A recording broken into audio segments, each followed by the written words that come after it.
กระทรวงคมนาคมยืนยันสามารถคืนผิวการจราจรบริเวณหน้าโรงพยาบาลวชิระพยาบาลได้ภายในวันที่ 8 ตุลาคมนี้อีกสักครู่กลับมาติดตามรายละเอียดครับชาติศาสนาพระมหากษัตริย์คือรากฐานของความเป็นไทยร่วมกันสืบสารปกป้องและภาคภูมิใจในสถาบันหลักของชาติเพราะความมั่นคงของแผ่นดินเริ่มต้นจากหัวใจของเราทุกคนรักชาติรักษาศาสนาเทิดทูนสถาบันพระมหากษัตริย์รวมพลังความรักสร้างชาติให้ยั่งยืน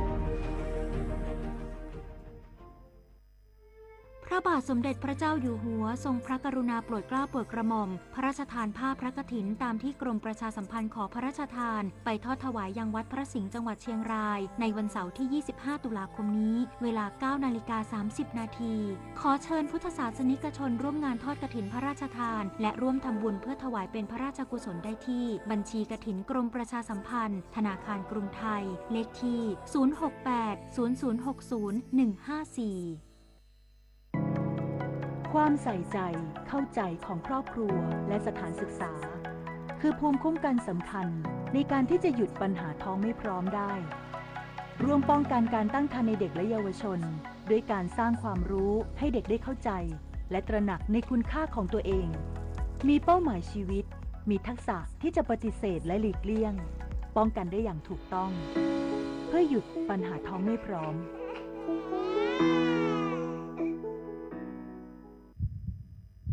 ยื้อหรือหยุดเมื่อวาระสุดท้ายคุณเลือกเองได้ด้วยพินัยกรรมชีวิตหนังสือแสดงเจตนาไม่ประสงค์รับบริการสาธารณสุขเพียงเพื่อยื้อร่างกายในช่วงท้ายของชีวิตวางแผนล่วงหน้าเลือกคุณภาพชีวิตปลายทางที่ดีและสงบเองได้ให้คนที่รักรับรู้ถึงความต้องการที่ชัดเจนที่ e-livingview.nationalhealth.or.th เมื่อถึงวันที่เราไม่มีเสียงเอกสารนี้จะพูดแทนใจคุณรองนายกรัฐมนตรีและรัฐมนตรีว่าการกระทรวงคมนาคมยืนยันสามารถคืนผิวการจราจรบริเวณหน้าโรงพยาบาลวชิระพยาบาลได้ภายในวันที่ 8 ตุลาคมนี้พร้อมเตรียมเก็บวัสดุตกค้างป้องกันดินสไลด์เพิ่มเติมนายพิพัฒน์รัชกิจประการรองนายกรัฐมนตรีและรัฐมนตรีว่าการกระทรวงคมนาคมเปิดเผยว่า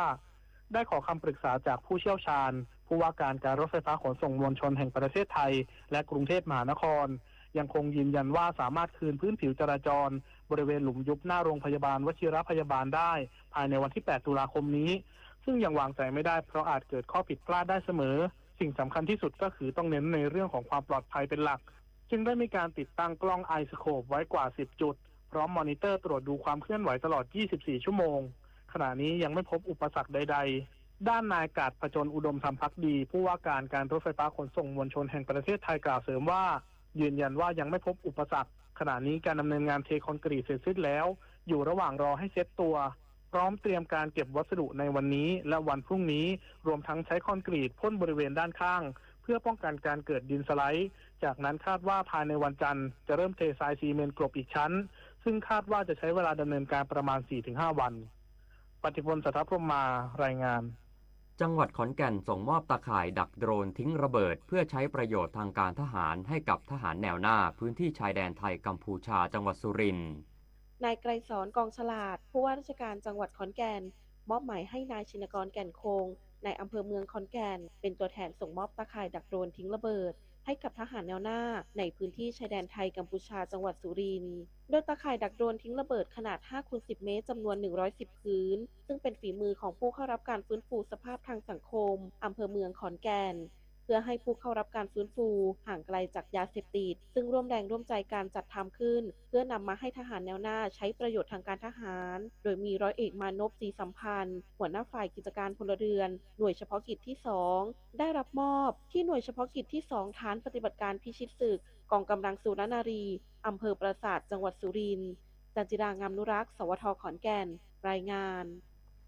รัฐมนตรีประจำสำนักนายกรัฐมนตรีชี้แจงรัฐบาลยกเลิกเบี้ยยังชีพผู้สูงอายุเป็นข่าวปลอมพร้อมใช้งานคนละครึ่งตุลาคมนี้นายพระราดร ปริศนานันทกุลรัฐมนตรีประจำสำนักนายกรัฐมนตรีเปิดเผยขณะลงพื้นที่อำเภอวิเศษชัยชาญเพื่อมอบเครื่องอุปโภคบริโภคที่ได้รับการสนับสนุนจากองค์การบริหารส่วนจังหวัดอ่างทอง โดยชี้แจงถึงกรณีที่มีกระแสข่าวว่ารัฐบาลจะยกเลิกโครงการเบี้ยยังชีพผู้สูงอายุนั้นไม่เป็นความจริงเป็นการปล่อยข่าวรัฐบาลไม่มีแนวคิดยกเลิกโครงการดังกล่าวและมีแต่จะเพิ่มเบี้ยขึ้นเท่านั้นขอให้ผู้สูงอายุสบายใจได้นอกจากนี้ยังได้กล่าวถึงความคืบหน้านโยบายคนละครึ่งของรัฐบาลว่าจะเปิดให้ผู้ที่ยังไม่เคยลงทะเบียนได้ดำเนินการในเดือนตุลาคมนี้ส่วนผู้ที่เคยลงทะเบียนคนละครึ่งเฟสที่ 5 ไว้แล้วไม่จำเป็นต้องลงทะเบียนใหม่โดยมีผู้ที่มีรายได้ไม่ถึงเกณฑ์เสียภาษีและมีการยื่นแบบฟอร์มเสียภาษีจะได้รับการสมทบจากรัฐ60%จ่ายเอง40%ส่วนผู้ที่ไม่ได้อยู่ในฐานภาษีจะได้รับการสมทบแบบ50/50รัฐจะทยอยโอนให้ทุกเดือนจนถึงเดือนธันวาคมปี 2568 รวมเป็นเงินรายละ 2,000 บาทจบข่าวชโลธรจัญญาอ่านรับฟังข่าวครั้งต่อไปเวลา 15 นาฬิกาครับ ติดตามข่าวที่นำเสนอไปแล้วได้ที่ www.thainews.prd.go.th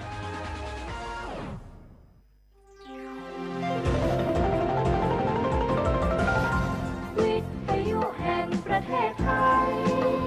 ให้ความรู้คู่ความสุขสารคดีร่มเกล้าชาวไทยพระเมตตาสู่ประชาราษฎร์พระบารมีแผ่ไพศาล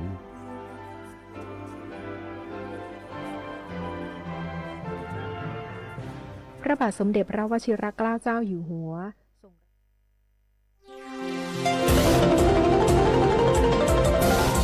วิทยุแห่งประเทศไทยให้ความรู้คู่ความสุข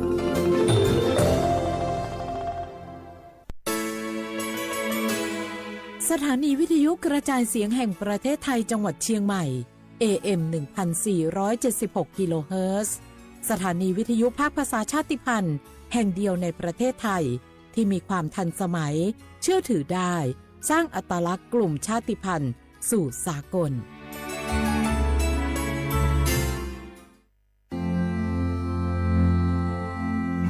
รากฐานสังคมไทยตั้งแต่อดีตจนถึงปัจจุบัน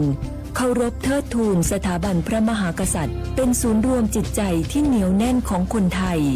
ในเวลาที่เกิดวิกฤตทางการเมืองพระบารมีของพระเจ้าอยู่หัวก็ทำให้เกิดความสงบและช่วงที่เกิดวิกฤตเศรษฐกิจปรัชญาเศรษฐกิจพอเพียงของพระเจ้าอยู่หัวรัชกาลที่ 9 พระราชทานให้กับคนไทยก็ทำให้ผู้ที่น้อมนำมาปฏิบัติมีภูมิคุ้มกันและไม่เกิดความเสียหายพระปฐมบรมราชโองการของพระเจ้าอยู่หัวรัชกาลที่ 10เราจะสืบสานรักษาและต่อยอดและครองแผ่นดินโดยธรรมเพื่อประโยชน์สุขแห่งอาณาราษฎรตลอดไปพระมหากษัตริย์ไทยทุกพระองค์ทรงห่วงใยราชเสมอสถาบันพระมหากษัตริย์ไทยศูนย์รวมใจไทยทั้งชาติ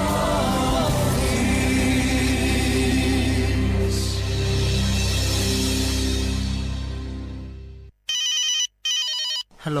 สวัสดีครับสวัสดีค่ะจากไหนครับคุณคือผู้โชคดีที่ได้รับเงินสด1 ล้านบาทแต่ต้องโอนค่าธรรมเนียมมาก่อน 5,000 บาทนะคะหลังจากนั้นทางเราจะทำการโอนเงินกลับไปให้ค่ะจริงเหรอครับงั้นเดี๋ยวผมโอนค่าธรรมเนียมไปให้นะครับขอเลขบัญชีด้วยครับได้ค่ะคุณโชคดีมากนะคะรีบโอนค่าธรรมเนียมมาก่อนได้เลยค่ะหยุดก่อนนายจะเชื่อจริงๆหรอนี่มันหลอกกันชัดๆเลยฮะจริงหรอหลอกยังไงอะนั่นสิเธอลองคิดดูสิว่าเราจะได้รับเงินล้านจากอะไรล่ะในเมื่อไม่ได้ไปเสี่ยงโชคหรือลุ้นรางวัลอะไรเลยจำไว้ไม่มีใครให้เงินเราฟรีๆโดยที่เราไม่รู้ตัวหรอกนะแถมยังให้โอนค่าธรรมเนียมไปให้ก่อนอีกคุณคะเราไม่ได้โกงนะคะโอนมาก่อนเดี๋ยวพิสูจน์ได้ค่ะไม่เอาละผมไม่เชื่อไม่โอนไม่คุยด้วยละกลโกงมีทุกที่จำให้ขึ้นใจอย่าเชื่ออย่าคุยอย่าโลภอย่าโอนด้วยความปรารถนาดีจากสำนักงานประชาสัมพันธ์ที่ 3 กรมประชาสัมพันธ์กู้ภัยโทรมาบอกว่าป่อน้องรถแฉลบน้องบ่คิดบ่ฝันเลยว่าวันนั้นจะเป็นวันสุดท้ายร้อยปันเหตุการณ์หลากหลายความสูญเสียบนท้องถนนบ่มีระยะปลอดภัยสำหรับคนบ่ใส่หมวกกันน็อก69% หมวกกันน็อกช่วยลดความรุนแรงของการบาดเจ็บศีรษะและสมอง 39% หมวกกันน็อกช่วยลดความเสี่ยงในการเสียชีวิตของคนขับและคนซ้อนท้ายปีครับน้องขอให้ปีขี่รถปลอดภัยถูกวินัยจราจรใส่หมวกกันน็อกทุกครั้งตัวนะครับ อย่าปล่อยให้คำขอนี้เป็นแค่ลมปากมาร่วมใจกันลดอุบัติเหตุความสูญเสียโดยการใส่หมวกกันน็อกบอกว่าจะขับตังใกล้ตังไก่เพื่อลดความเสี่ยงเพิ่มความปลอดภัยให้กับตัวเฮาและก็คนที่เฮาฮักตัวนะครับด้วยความปรารถนาดีจากสำนักงานประชาสัมพันธ์ที่ 3 กรมประชาสัมพันธ์ แม่ครับมีหมาที่ไหนก็ไม่รู้เห่าอยู่หน้าบ้านเราผมวิ่งหนีเข้าบ้านเกือบไม่ทัน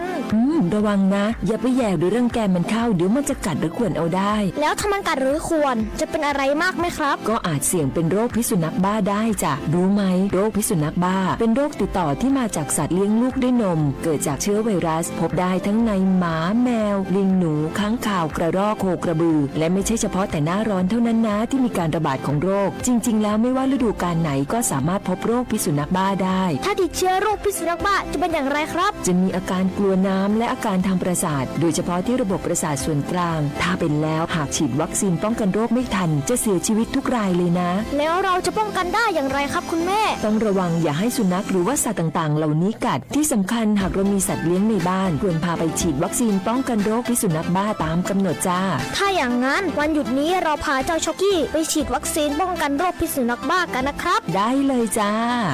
โรคพิษสุนัขบ้ารักษาไม่หายติดเชื้อถึงตายร่วมกันป้องกัน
เสียความเวลาขว้างอ่ะอมสาเอา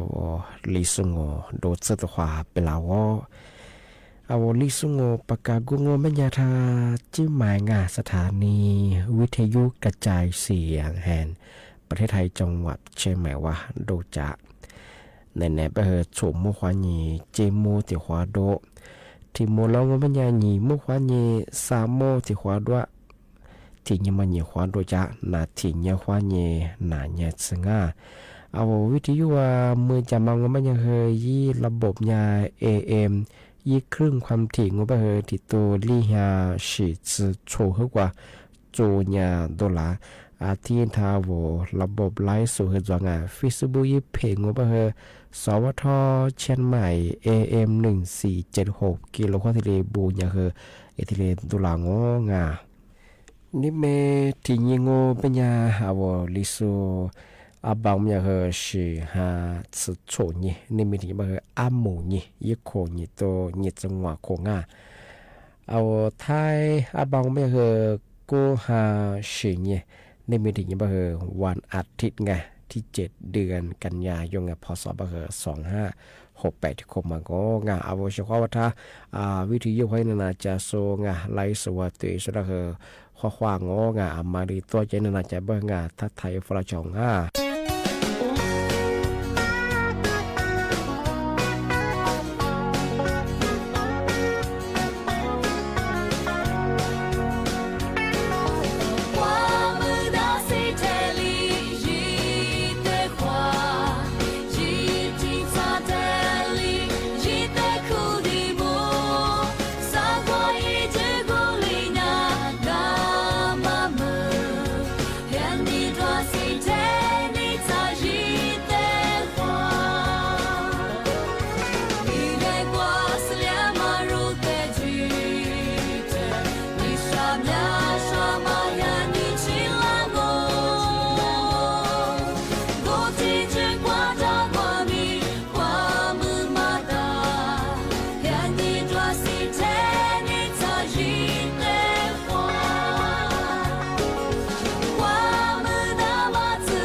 你洗怕，你洗怕别么呢？也老嘛一咋？ทีนี้เลยอันนี้วูแต่ละสีอันนี้วูแต่ละสีอันนี้หัวสีวูจ้าที่ยี่ทุกมาแล้วเนี่ยมาจนมีแบบเนี่ยหมดตัวฟูที่เลยแบบบุยยังไงไอ้ที่งูแบบเนี่ยที่เห็นจอมาจออันนี้เบี้ยวอ๋อสักขวบปีอะไรที่สักฟูชินจุกก็จะปีแล้วเนี่ยงูสีอันนี้มาโตไปละแล้วเนี่ยงูสีมา许ได้一会儿吃了别他妈行啊，谁别对人家那别嘛别去没吃嘛过，那所以年面嘛洗个面嘛你们多帮啊，天天嘛洗个，我人那个天天嘛加些，阿罗就是我家我咯，阿罗一天咋子嘛啊，我一家嘛忙哦，这个我一家嘛也最天面做事，白年说觉得了觉得了洗嘛。这边一做嘛，一苦做嘛哎，就把这样人家这出来来就是，这边一个嘛叫，一个我家这个包，那个和蛤蟆了花油，别蛤蟆我天天还聊说和马做，还聊马锅我天天我啥那个马色嘛，那错，那个一蛤蟆那里花油是，嘛蛤蟆也嘛花油是。一年这里只写也是，接着那个学搞教育，这我慢慢听说这年了，以后阿里边的皮是那出去做疲劳，你还来说别人活沙发别一样这我把这几边我这个头啊别阿老师对边嘛头是。听你我学你啥推写作法，这里那学茄子主要是这里啥推鼓掌人辣椒咯，这边没跑别走，那我家别走，我没学干嘛去讲我，俺是没有这里讲我，he没有讲我，还没有讲我别走，这边这个人我和那跟那个人学别走。改些呢改，跟我姐们呢，他们大名我姐们啊，俺媳妇和讲我这边说，这边改有怎么个是这个话个？我这边啊，俺你路啊，那把他比或者嘛，俺你路什么杀了过来人那叫写作话我好，我们和我跑，那你说是姐别说。我女儿学姐别嘛，一个和别们那，没学对也学是讲我，不知道，啥米，俺学起做是讲我，不知道，你在我和改呀，那干呢不知道，改讲我不知道，也你老把头了嘛，现在老走龙了，怎么别个我什么米哇再活了嘛，自己做些，这边改有，一撮便宜。我这边阿米从妈妈去做嘛，阿米烧做到，米的水果在贵口我先下3年，不喝呗。这边呢烧做些好别多，我女儿这没干嘛讲我别多，我没一来买那烧做这边多，我没一来买别么呀。那你说阿里嘎个一片买叶，俺拉打我，这边的话嘛，这边过你说嘛和抽了俺呢，那抽俺呢，咱们来比的什么来比啊？俺没跑，那年不是我呢，以往我买老一些，这边的话嘛，这边过你说嘛和我。没做地，做毛线啊！这边我没跑过嘛和俺家扶老天嘛楼梯学过啊，也拉10年嘛，俺家扶老天嘛楼梯呢，也是，跟那边我一出牌这条路摸去，一出牌这条路摸边。这条路嘛呢，伊拉啊没跑那些家，我女儿没学干嘛讲呢？这里边好吗？这边一做排骨你说嘛，俺来干不干？别你的话，伊拉没理解。说过毛豆腐啊，别嘛俺一起跑过去做嘛，俺来别你嘛那的，我一没跑去做嘛啦。ima pagu manya go te manya te khosapa te lebe ima pagu manya nje ya fote maludo ate tsabe ni shipanya lebe nga ko ima pakana ga yang wote tepia no gwa foro te machi de we aso ye ni zo gwa mi zo te gwa nje te tsunya bazo ante ba gwa jiga pia转机主要比拉马皮油，所以你比你嘛和拉达马皮油，拉达马皮油过你说嘛就杂交，这这也分家付了别嘛说个那也嘛爬家过比啊，也火烧爬家过比啊，说什么不咯？咯没跑，no说家过我拉出比的毛吧嘛，拉出嘛我拉达嘛我没有。这嘎贝我这学我和拉贝，没错，这边你说这么样，我这特别啊，我很拿到，我很拿边啊，我十几个了没课，我很拿边啊，一来下光，我十几个了我这都，我这推荐个边啊，做票。我来下过怎么我的活说我很难过，干那我讲我慢慢呀，我什么个每次一在呢用啊这边咯，这样咯我一转基金要被付什么付到冒什么嘛一句，路跑冒什么嘛一句我今年我到了过，一句我这我到边每次在这做到了。我什么啊？我没跑，你别骂我路跑没什么没遇我他来你来想嘛，没有？说这个一没爬，俺你西爬一没爬，火烧爬怎么嘛？也来去年也少着了，去年别个俺你那个那边是这个爬那些。俺你老古法那些我慢慢呀，去年末那年我没做第二笔啊，刚才一这个专业一做牌，俺你媳妇啦这个专业服比如这边老妈拼进去，还天天老妈忙啊，毛嘛也拉出毛去，刚那边拉出忙啊老妈拼进去，说这样火烧牌，要么跑到毛个嘛，要来去年嘛也去，怎么样？过年说嘛呀，去年去掉。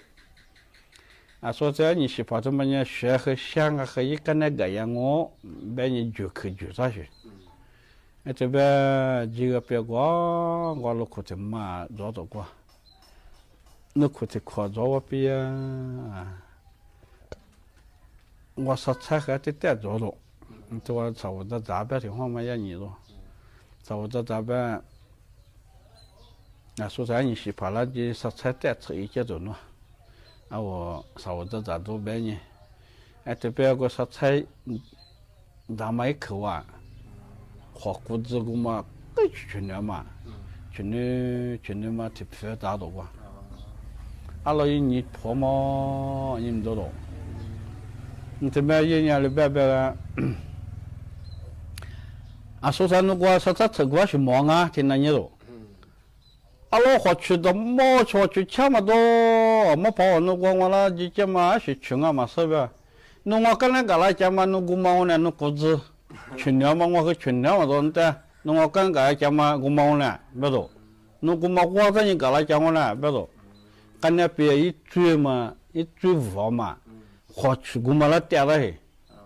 这么火烧把这么啦，火烧把这么呢，一追了。让我本身嘛，一去年嘛过嘛对的，一年只是在咱年六这个年六年，火烧跑了绝，别好嘛爱，这么样一追了个，你一追过嘛了马个你说，这花确实是我弄我干个那家还特别那种，特别花啥话嘛，那我就我在呢，我就是这来还得这些话，啊，我对人是唔到呢，我这别的要么是了，特别那我都跟那谁有的，特别一个嘛做呢，这么一点唔到那个话，特别了，今年我这家头，哦啊，这次和人家还没训练嘛忙啊，阿里学我节嘛忙啊。一说咱们一句咱们呢，或啥话我今年的我讲我白说话嘛，这么今年听我家的，3年2年我比那或啥话和这里边的，我对我当我啊，一当我怎么欺负那种呢？当我怎么这样是这辜负那种，这当我乖我拖你得起，伊了，就这个是。哎，这边做拖拉边你绝对问我和啥法边大家伙了耶。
山の大へジススが山にこしたのジススが山実風の実ディバモロドベレグバラスニェロスパモ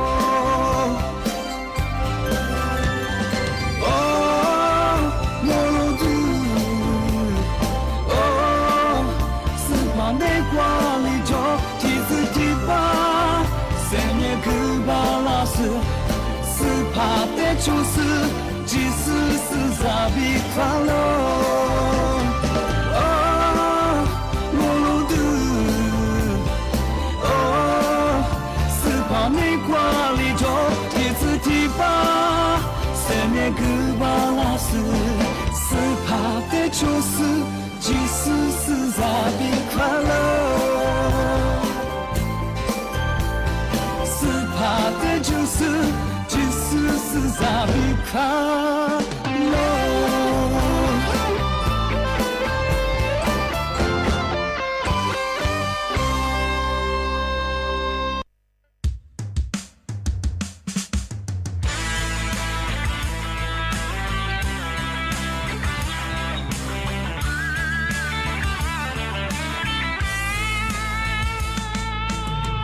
Zaman dışı, gül like yaman ya dışı.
那他妈的小妹小伙吧，在呀，那为的啥？说这都没哎，现在是那边的说啊，新年说，跟俺那买个算啥他说，俺那边哎，少套，啊，头专业比说新年回来比回来不新年，俺们啥老出注意说怕手打嘛，俺们意思啦，别么呀，试试苦瓜煮打嘛哎，维他命 C、维他命 E、贝塔卡罗提尼的别么呀。个试试我说新年回来嘛，还吃啥子嘛两个？啊，可好嘛吃子抓了，吃子嘛我别样哎，他们跟人家说别别也贝塔卡罗提尼。啊，什么面嘛，我们讲，要么么事，么么南到买吧嘛，滚面嘛，是呢，他妈的说要么个铁，拉起呢，是呀，嘛啥不是，嘛拉高速，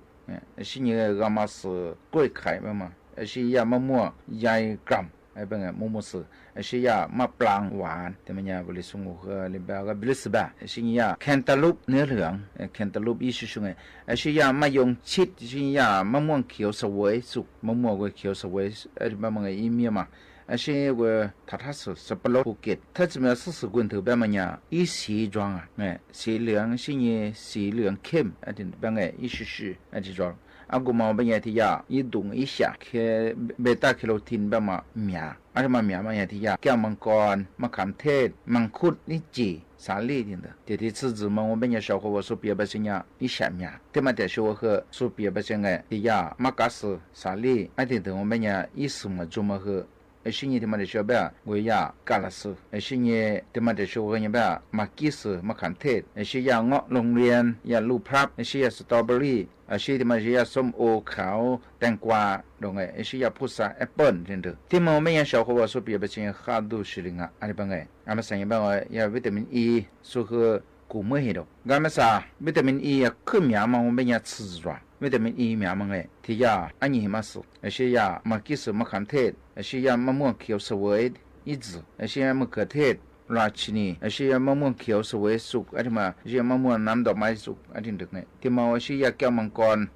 สีชมพูสตรอเบอรี่是กล้วยไข่ที่เด้ออะไรมาวิตามิน E กูมามีอะไรวิตามินที่มา我们也小伙我这边呀我喜欢呢我不多可还是的子啊这里帮哎刚才嘛这个我们也小伙我事挺特别么样啊我过去喜欢呢我衣服不嘛的时候和那边我小伙我一不有那是那米票嘛和那边啊比话我喜欢呢什么带浪我边呀你把你子拿什么做啊我过去喜欢呢什么我们也怕带浪我们也你把你子拿个都的么的啊什么呀我过去下什么带的和哈达我们也是那对了和一入媳妇也是那着个吃豆腐锅啊这个咱们上一边小伙我老出的特别么样哎提呀马嘞啊什么怕着和呢嘎达了马嘞了嘎达别么和样哎当路嘛别个是你马嘞我特别装备ที่มาคือวิยาทับทิมก็มาคือซื้อไงทับทิมแบบมาคือมาจิ้มหาจาร์อาทิตย์ยังไม่เนี่ยมาเล่นที่มาแล้วคือมาจุงอ่ะใช่บ้างไงที่เบลไม่เนี่ยตอมลุงมาก็มาแล้วมาเล่นจุดเชลล์แต่ไม่เนี่ยอาส่วนที่มาพอว่าจะตามไม่เนี่ยมาจิ้มมาจะแก้วไม่เนี่ยมาเล่นก็มาอัตุตัวปฏิมันนั่นละอันนี้บ้างไงแล้วที่การชาวเขาว่า试แบบที่จะมาอาสุดตัวเนี่ยจะมีงงจะมีมาแต่ชาวเขาเนี่ยมีเขาที่ผิวงไงแต่ไม่เนี่ยอะไรที่จะมาจะ试ที่มาเขาเนี่ยที่การอะไรจะกูจะเขามาช่วยไง一下边嘛呢一度一下度啊我这个呢啊历史的哈边嘛呢啊我喜欢那辅助边嘛呢蛮舒服对么呢我怎么看么呢啊我是照顾是我讲哎啊对我们呢底下边也挺嘛贵边底下嘛我的什么照顾啊里底下嘛一度这边呢一度这边也过嘛得皮也过嘛或者试边嘛一天来对嘛也挺嘛的下对面吃这边面吃下天呀啊我的锅边呀面吃这我怎么了哎我的怎么看你们小伙呢和看啊说啊这边个小伙我对嘛和10年啊小伙我和拿来比他半年吧这个拿来比个我们呢怎么可呗这年怎么嘛可没和只花这边和门啊只我边里只边和门啊个看你那么了我们也看你啊我看你没了我们也小伙我啊里面不有抓啊是啊边我们也啊我10年啊这看我边呢哎他们年的话啊我没什么哈子啊我在那么多是花着抓和啊得比头婚别么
地瓜哇，我谢谢你生，你我手，我撒茄子瓜一朵子，来花。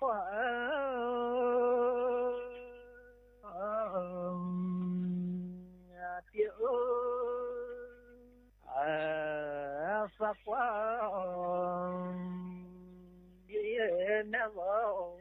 来月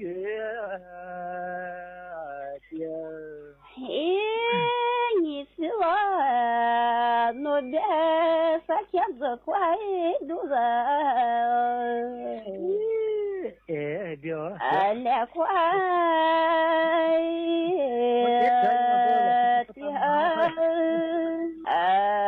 也瓜肚子来月的。哦，谢谢你呢，你我盒子瓜来月。你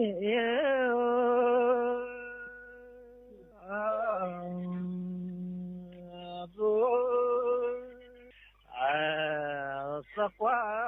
来月的毛三呀子，那边那我的个来花的毛三呀。สถานีวิทยุกระจายเสียงแห่งประเทศไทยและเครือข่ายทั่วประเทศเสนอข่าวต้นชั่วโมง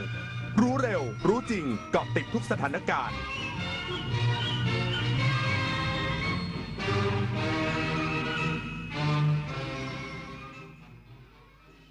รับฟังข่าวต้นชั่วโมง 15 นาฬิกากับชลธรจัญญาครับหลายจังหวัดเตรียมความพร้อมรับมือสถานการณ์น้ำในพื้นที่เนื่องจากพายุบัวลอยอาจทำให้เกิดน้ำท่วมฉับพลันน้ำป่าไหลหลากอีกสักครู่กลับมาติดตามรายละเอียดครับเมื่อเราก้าวทันเราต้องรักษาพัฒนา